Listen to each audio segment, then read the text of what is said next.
class 10 or 14.3 এক্সাৰসাইজৰ 2 number অংক শ্ৰেণী অন্তৰাল বাৰম্বাৰটা আমাক কি লাগিব সঞ্চয় বাৰম্বাৰ লাগিব আমি কোনটো উত্তৰ কৰি আছো মধ্যম অংকটো কৰি আছো মধ্যম অংকটো লাগিলে আমাক কি লাগিব শ্ৰেণী অন্তৰাল বাৰম্বাৰটা আৰু সঞ্চয় বাৰম্বাৰটা শ্ৰেণী অন্তৰাল আছে আমাৰ 0 ৰ পৰা 10 10 ৰ পৰা 20 20 ৰ পৰা 30 30 ৰ পৰা 40 40 ৰ পৰা 50 ৰ পৰা 60 বাৰম্বাৰটা মানকেইটা আছে 5 তাৰপিছত আছে x 20 15 y আৰু 5 আছে প্ৰাইজত সঞ্চয় বাৰম্বাৰটা আমি কি কৰিব লাগে বাৰম্বাৰটা মানকেইটা আমি আদিক্ৰমে কৰি যাব লাগিব প্ৰথমতে তোমাৰ কি আহিব 5 আছে এইটো 5 টা থাকিব তাৰপিছত 5 হল আমি যোগ কৰিম x যোগ কৰিম 5 plus x তাৰপিছত 5 plus x হল আমি যোগ কৰিম 20 যোগ কৰিম সঞ্চয় যাবা 20 এবাৰ থাকিব হ'ব 2x আমি যোগ কৰিম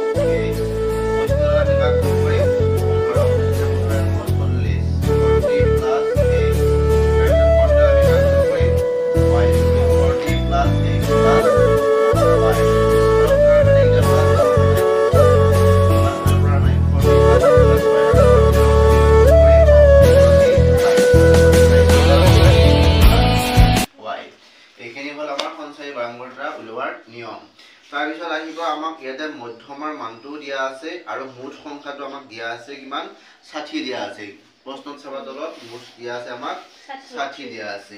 এটা আমি সমীকৰণটা বনাব লাগিব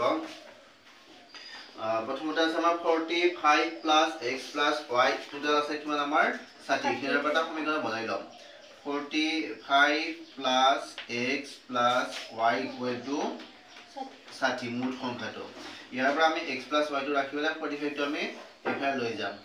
x plus y = 60 minus 45 45 টো এফালে গুছি আহিব এতিয়া থাকিল x plus y = 60 ৰ পৰা 45 বিয়োগ কৰিলে হ'ব 15 এটো হ'ল সমীকৰণ 1 তাৰ পিছত আমি সূত্ৰত বহাব লাগিব এতিয়া মানকিটা চাবা আমাৰ ny2 লাগিব f লাগিব আৰু cf লাগিব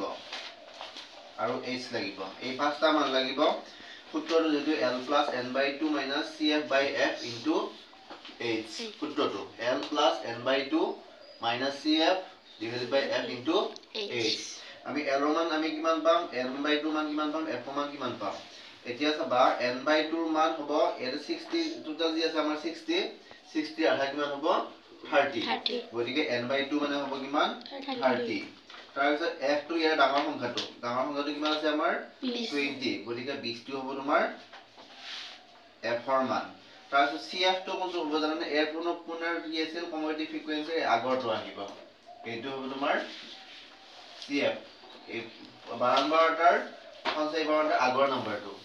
বাৰম্বাৰটা পুনৰটো নহয় আগৰ নম্বৰটো আছিল কি আছিল সঞ্চয় cf ৰ মান গতিকে 5 plus x টো হ'ব cf ৰ মান 5 plus x হ'ব cf ৰ মান আৰু h থাকিল কিমান এৰা তোমাৰ ডিফাৰেন্স টু গেপস টু 0 ৰ পৰা 10 10 ৰ পৰা 20 20 ৰ পৰা 30 লৈ কিমান গেপস আছে 5 নে 10 10 টা গেপস আছে গতিকে h ৰ মান হ'ব 10 এটা সূত্ৰ বহাব লাগিব এইখিনি পাতিলো আৰ মান আছে আৰু l n/2 f cf h এবাৰ আমি সূত্ৰত বহাম সূত্ৰটো আছে কি মধ্যমা ইকুৱেল টু সূত্ৰটো কি আছিল l plus n/2 minus cf divided by f into h মানকিটা বহাই দিবা এটা মধ্যমাটো আমাক দিয়াই আছে কুৱেশ্যনত দিয়া আছে মধ্যমাটো কিমান দিয়া আছে নহয় 28.5 টো মধ্যমা মান দিয়া আছে আমাক এবাৰ x আৰু y মানহে উলিয়াব দিছে l ৰ মান আমি কিমান পালো l ৰ মান তো ওলোৱা আছে নেকি এতিয়া f ৰ কোনে 20 হ'ব 20 ৰ কোনে আমাৰ কি আছে 20 to 30 আছে নাই এৰ ইনভাৰ্স মান l ৰ মান হয় গতিকে l ৰ মান কিমান হ'ব আমাৰ 20 হ'ব l ৰ মান 20 যোগ n/2 মান কিমান পাইছিলো 30 মাইনাস cf ৰ মান পাইছো 5 plus x f ৰ মান পাইছিলো 20 আৰু h ৰ মান পাইছো আমি 10 পাইছো মধ্যমা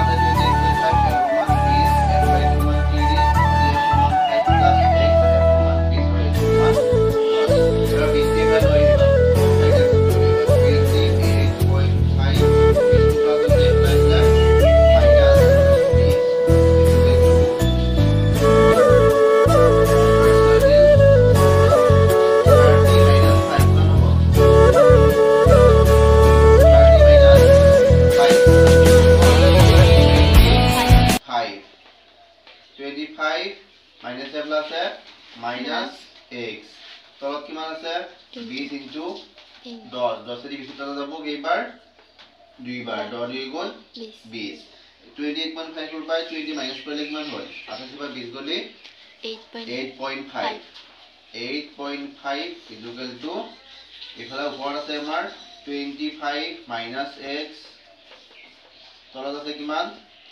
7 ডিগ্ৰী কিমান পাইছিলো 2 পাইছিলো এবাৰ 2 টো এইটো পূৰণ কৰিব লাগিব 2 হৈছে বৰ্গপূৰণ 5 2 গুণ 10 0 হাতে গুণ 1 8 2 গুণ 16 16 1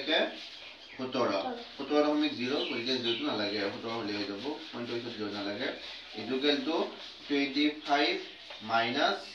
x আকৌ কি কৰিব লাগিব 25 টো আমি ইফালে লৈ আহিম সংখ্যাটো অ্যাকসেপ্ট কৰি লম 17 25 টো ইফালে আহিলে কি হ'ব মাইনাছ 25 ইকুৱেল টু মাইনাছ 8 17 ৰ পৰা বিয়োগ কৰা কিমান হ'ব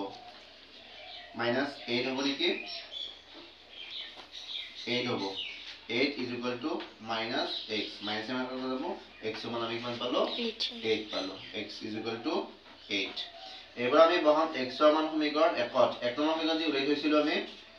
এটো লিখিব লাগিব x ৰ মান 1 ত বহুৱাই 1 ত বহুৱাই 1 নম্বৰ সমীকৰণটো কি পাইছিলো আমি x y equal to 15 x ৰ মান আমি কিমান পালো এতিয়া 8 পালো plus y equal to 15 y equal to 15 minus 8 15 বাৰ বিয়োগ কৰিলে 7 নিৰ্ণয় x ইকুৱেল টু 8 আৰু y ইকুৱেল টু 7